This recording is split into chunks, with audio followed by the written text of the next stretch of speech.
ইলিশটার ওজন ছিল 1.5 কেজি আর ইলিশটা অনেক কষ্ট করে পাওয়া। তো যাই হোক আজকে ইলিশ মাছ কাটবো, আপনাদের সাথে তাই শেয়ার করবো। ইলিশ মাছ কাটার আগে বটিটা ভালো করে ধার দিয়ে নিব যাতে পিসগুলো খুব সুন্দরভাবে সাইজ হয়। আর ইলিশ মাছ কাটতে গেলে বেশি কিছু ফেলতে হয় না, শুধু আঁশ আর এই যে পাখাগুলো এগুলো কাটলেই হয়ে যায়, আর বেশি কিছু ফেলতে হয় না। ইলিশ মাছের সবকিছু খাওয়া যায়, এটা এত সুস্বাদু একটা মাছ, আমাদের জাতীয় মাছ বলে কথা। তো যাই হোক এখন আমি ভালো করে এই যে আঁশগুলো এগুলো ফেলে দিব ইলিশের। যেহেতু ইলিশ মাছটা অনেক বড়, আমার কিন্তু কাটতে খুবই কষ্ট হচ্ছিল, বড় ইলিশগুলো কিন্তু কাটতে খুবই কষ্ট। আর এখন আমি ভালো করে আঁশগুলোকে তুলে নিব। আঁশ তোলার জন্য কিন্তু এই টুলসটা দারুণ কার্যকর, এদিকে সেদিকে ছড়িয়ে ছিটিয়ে পড়ে না, খুব সুন্দরভাবে কিন্তু আঁশগুলো তুলে ফেলা যায়। আর এই যে ফ্রেশ করে নিয়ে আসলাম ইলিশ মাছটা, এখন এগুলোকে খুব সুন্দরভাবে আমি পিস করবো।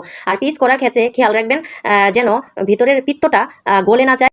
তো যাই হোক ডিমটা তো অনেক সুস্বাদু তাই না, বাচ্চাদের কিন্তু ইলিশের ডিম খেতে দিবেন। বাচ্চাদের ইলিশের ডিম খেতে দিলে এদের ব্রেন ডেভেলপ হয়, খুবই পুষ্টি সমৃদ্ধ একটা খাবার। আর সবচেয়ে বেশি আমিষ থাকে এই ইলিশ মাছেই, আমিষের পরিমাণটা অনেক বেশি। আর এই যে পেটের মাঝখানে যে কাঁটাটা এটা আমি ফেলে দিব, এটা ফেলে দিলে হয় কি আপনি খাওয়ার সময় কখনোই কাঁটার খোঁচা খাবেন না। এই যে দেখেন কি লম্বা একটা কাঁটা, পেটের নিচের অংশে এই কাঁটাটা থাকে, এই কাঁটাটা ফেলে দিলে অনেক ভালো হয়। তো যাই হোক এখন আমি সাইজ করবো। তো সাইজ করার ক্ষেত্রে কিন্তু একেবারে আপনি যে বুড়ো আঙুলটা এই বরাবর প্রত্যেকটা মাছের সাইজ করবেন, তাহলে কিন্তু খুব সুন্দর হয়। এই যে দেখেন কি সুন্দর করে এখন কেটে নিলাম ইলিশ মাছটা। আর ইলিশের লেজের মধ্যে কিন্তু অনেক আঁশ থাকে, এগুলো কিন্তু আবার ভালো করে নখ দিয়ে ক্লিন করে নেবেন যেন কোনো আঁশ টাশ লেগে না থাকে। যেহেতু লেজটা ভর্তা করবো তাই একটু বড় করেই রাখলাম। আর এই যে দেখেন কত বড় বড় দুইটা ডিম হয়েছে।